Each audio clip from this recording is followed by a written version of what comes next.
Parce qu'à l'époque, on n'avait pas internet, on n'avait pas les data, on était en aveugle. En 2010, il n'y avait pas YouTube, il n'y avait rien.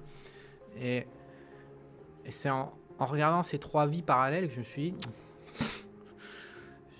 il va falloir que je rouvre. J'ai bossé d'ailleurs, j'ai rouvert tout. J'ai fait des recherches énormes, difficiles à l'époque, parce qu'il n'y avait pas les data, encore une fois. C'est là que j'ai découvert ce système.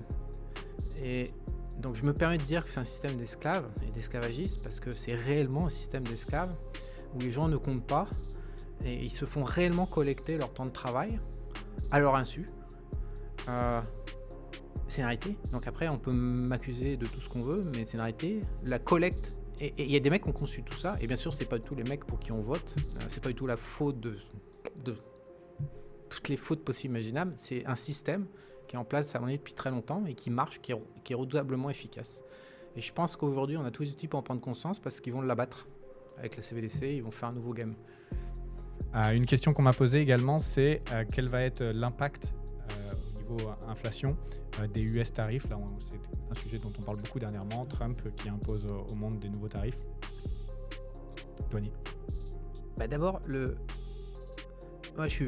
c'est vrai qu'on a parlé super bien de Trump dans nos différents podcasts. Donc depuis le jour où il a passé sa bille dans la nuit en niquant Elon Musk, moi j'ai complètement coupé de tout, de Trump.